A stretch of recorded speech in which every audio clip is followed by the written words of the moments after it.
नमस्कार मित्रांनो, स्वागत आहे तुम्हा सर्वांचं तुमच्या आपल्या चॅनलमध्ये किस्से अनसुने.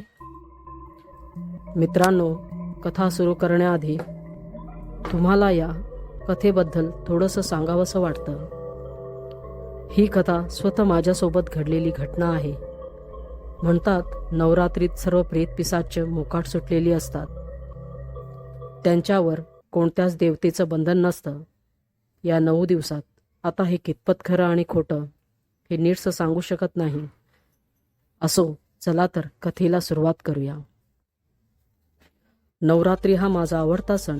अगदी लहानपणापासून कधी नवरात्र येते याची मी नेहमी आतुरतेने वाट पाहायचे आणि अगदी पहिल्या दिवसापासूनच गरब्याला जाण्याची घाई असायची.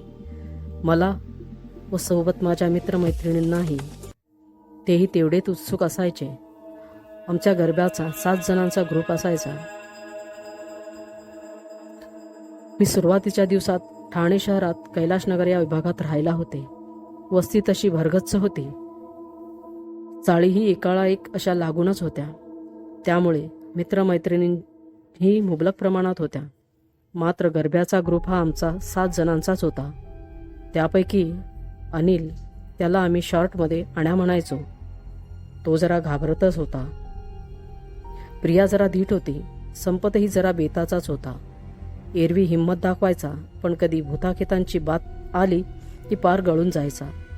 उषा आणि कुसुम ही ठीक होत्या. तरीही शेवटी भूत म्हटलं की सर्वांना भीतीही वाटणारच. शेवटी गरबा खेळून आल्यावर सर्वांना सुखरूप घरी सोडायची जबाबदारी माझी व प्रियाची असायची. कारण आम्ही वयाने थोड्या मोठ्या होतो. हा दरवर्षीचा नियमच असायचा. हे आमचं आम्हीच ठरवलं होतं आणि हा नियम कधी मोडला नाही. आणि हा नियम 3 ते 4 वर्ष सलग कायम होता आणि आमचा ग्रुपही टिकला होता. एवढी वर्ष. मात्र हे चालू वर्ष हा नियम मोडणार होता. अशीच एक भयानक घटना आम्हा सर्वांसोबत घडली. आम्ही सर्व नवरात्रीच्या पहिल्याच दिवशी तयार होऊन गरब्याला निघालो. नवरात्रीचा पहिलाच दिवस असल्यामुळे गर्दी फारशी नव्हती. आमच्या इथे श्रीनगर या विभागात मोठा दांडा असायचा. खूप मज्जा करायचो आम्ही. तसंच त्या रात्रीही आम्ही मस्त गरबा करून घरी यायला निघालो. घरी यायला चांगलाच उशीर झाला होता. 1 ते 1:30 वाजला असेल. आम्ही सर्व आमच्या कैलाशनगर विभागात येऊन पोहोचलो. आता बारी आणि माझी प्रियाची होती. सर्वांना घरी सुखरूप सोडायचे. नियमाप्रमाणे आम्ही ठरवलं पहिलं संपतला सोडून येऊया, कारण तो जरा दूर अंतरावर राहत होता आणि त्याला सोडून आल्यावर निदान आम्हा सर्वांना एकमेकांची सोबत तरी असेल असं ठरवून आम्ही वाट चालू लागलो. पण आम्हाला पुसटशी देखील कल्पना नव्हती की पुढे काय वाढून ठेवलं आहे. संपतच्या घराकडे जाताना वाटेत एक चर्च लागते. त्या चर्च शेजारी एक जुनी विहीर होती, खूप जुनी. ते चर्च जेव्हा बांधलं गेलं त्यावेळेसच खोदलेली. आता त्यावर चांगलाच कठडा वगैरे बांधून घेतला गेला आहे. बाजूने पायवाट होती. येणाऱ्या जाणाऱ्यांची तिथूनच रहदारी व्हायची.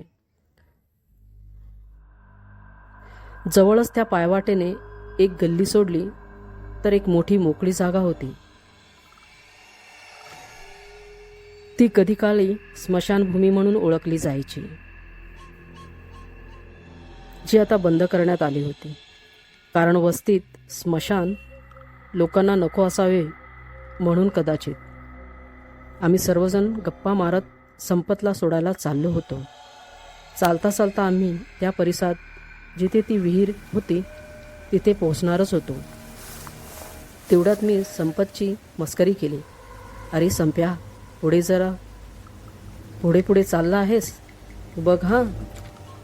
एखादं भूतभीत यायचं पुढे. तेवढ्यात संपत चांगलाच घाबरला आणि रागवलाही. काय यार तुम्ही, वेळ काय आहे आणि कसली मस्करी करताय फालतू. चला लवकर लवकर. त्याच्या बोलण्यातून हे नक्की जाणवत होतो तो पुरता घाबरला आहे. आम्ही सर्व विहिरीच्या परिसरात आलो आणि आमचं लक्ष विहिरीजवळ गेलं. तिथे कोणीतरी पाणी भरत असल्याचं वाटलं. अंधार खूप होता त्यामुळे नीटचं काही दिसत नव्हतं. स्त्री होती की पुरुष, फक्त काळी आकृती जाणवत होती.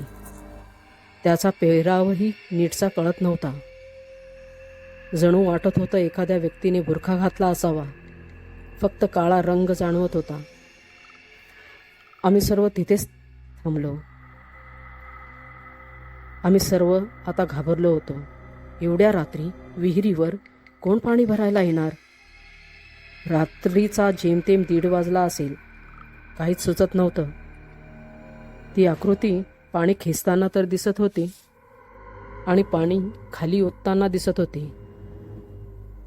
तिथे बादली, हंडा असं कुठलंच पात्र दिसत नव्हतं. आम्ही हा प्रकार डोळे मोठे करून पाहत होतो, पण आम्हाला नीटचं काही दिसत नव्हतं. पण म्हणतात ना, अंधारात जास्त पाहिल्यावर अंधारही साथ देतो आणि हळूहळू सर्व दिसायला लागतं. तसं काहीसं झालं आणि कळलं तिथे कोणतंच पात्र नाही. ती काळी आकृती पाणी विहिरीतून काढून फक्त पायावर ओतत होती आणि परत पाणी काढत होती. हा एकच क्रम ती आकृती राहून राहून करत होती. आम्ही खूप वेळ वाट पाहिली, पण इतका वेळ कसा थांबावा? इथे अजून किती थांबावं लागणार? त्यामुळे आम्ही सर्वांनी ठरवलं की इथे किती वेळ थांबणार. आपण सर्वजण ओरडत ओरडत जसं शिमग्याला आरडाओरडा करतात, अगदी तसं ओरडत पुढे जाऊया. आपली आरडाओरडा ऐकून निदान कोणीतरी जागा होईल आणि घराबाहेर पडेल. ठरलं तर तेवढाच आपल्याला आधार होईल. म्हणून आम्ही ओरडत पुढे चालू लागलो. पण आमची ओरड ऐकून ती काळी छाया एवढ्या जोरात ओरडली. तो भयान कर्कश आवाज ऐकून आम्ही सर्व गाडीचा रिव्हर्स गेअर पडावा याप्रमाणे मागच्या मागे पळत सुटलो. क्षणभर काही कळलंच नाही काय झालं. थेट आम्ही जिथे आधी उभं होतो तिथेच येऊन आडोशाला थांबलो. आता आम्ही सर्वजण खूप घाबरलो होतो. आम्हाला आमच्या प्रश्नाचं उत्तर त्या काळ्या छायेच्या आवाजाने दिलंच होतं. आवाज अमानवी होता. थोडं सावरून आम्ही परत पाहिलं विहिरीकडे. आता ती आकृती हळूहळू समोर असलेल्या गल्लीतून निघून गेली, त्याच दिशेने जिथे स्मशानभूमी होती. आणि पुढे संपतचं घर. आता पुढे जायची हिंमत कोणातच नव्हती. संपतने तर ठरवून टाकलं, आज मी घरी जाणारच नाही. आम्ही आता ठरवलं, पुढे न जाता आज मारुतीच्या मंदिरातच रात्र काढूया. आणि आम्ही सर्वांनी ती रात्र मंदिरात थांबूनच काढली. ते मंदिर माझ्या वडिलांनीच बांधलं होतं. भीती तर वाटत होती, परत येते की काय ती व्याध. पण नाही, एक दिलासा होता की नाही, इथे नाही येणार. हे तर मारुतीचं मंदिर आहे. आणि आम्ही या विचारातच कधी झोपलो हे कळलंच नाही. सकाळी बाबांचा ओरडण्याचा आवाज कानावर पडला. रात्रभर गरबा करतात आणि रात्री ओरडा खायला नको म्हणून इथे झोपतात. उठा, ही काय झोपायची जागा आहे? आम्ही खडबडून जागे झालो आणि बाबांना सारी घडलेली हकीकत सांगितली. बाबा थोडे रागवले, पण नंतर त्यांनी आम्हाला त्या काळ्या छायेचं रहस्य सांगितलं. त्या विहिरीजवळच एक पास्टरचा खून करण्यात आला होता. चर्चच्या वादावरून. जसं स्मशानभूमी लोकांना नको होती, तसंच ते चर्चही लोकांना नको होतं. पण तेथील एक पास्टरने वाद करून ते चर्च तिथेच उभारलं होतं. त्याचा सूड म्हणून त्या पास्टरचा खून करण्यात आला होता. आणि खून करून कोणीतरी त्याला विहिरीत टाकलं होतं असं लोक म्हणायचे. हे सर्व बाबांकडून ऐकल्यावर आम्ही एकमेकांकडे पाहून आम्हाला कळून चुकलं रात्री ती पाहिलेली आकृती कोण होती. आणि आम्ही ठरवलं आजपासून आत्तापासून गरबा बंद तो आजपर्यंत. मित्रांनो, कसा वाटला तुम्हाला माझा अनुभव कमेंटमध्ये नक्की कळवा.